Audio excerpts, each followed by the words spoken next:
I've been a follower of Jesus for more than 40 years. What did Jesus really think about the controversial biblical figure of Yahweh?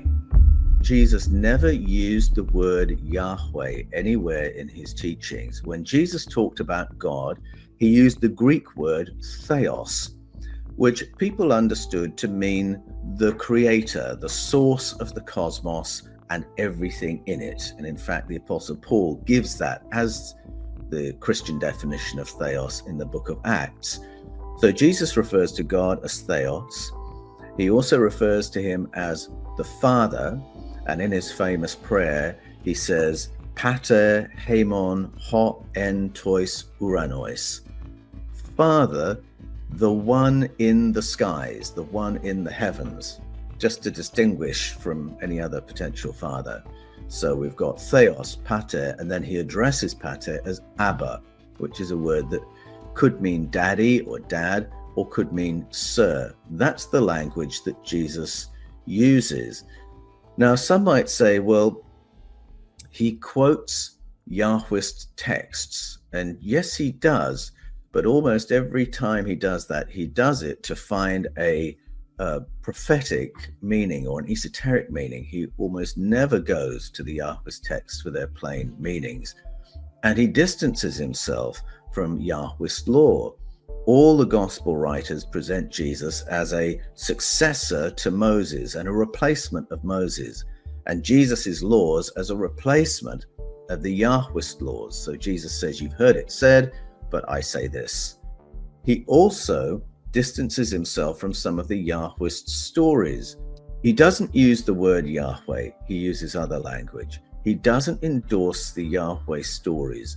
And this was clear to the primitive church. In Acts 15, they make a decision that Christianity is not going to be built on the Yahwist stories or the Yahwist laws. In Colossians 2:14, it talks about the cancellation of those written laws. So the early Christians were very clear that Jesus had moved on from Yahweh. And Jesus also said, you do not know me nor my Father. If you love my Father, you would also love me. He says this in the Gospel of John. So he's separating himself and his Father from the Jewish stories of their father, Yahweh. So the second part is interesting. If Jesus didn't regard these as divine stories, how did he regard them?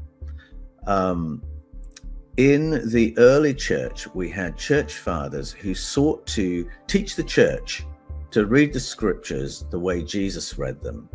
And key figures would be Origen and Clement of Alexandria.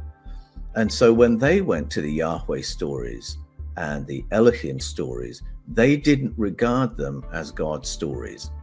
And they said, if we read these as God's stories, we would have to believe of God such things as we would not believe of the most savage and unjust of men.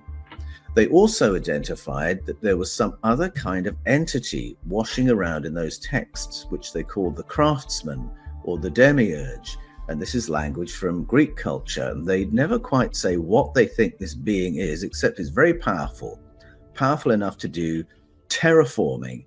It's not human, it's not divine, it's something else.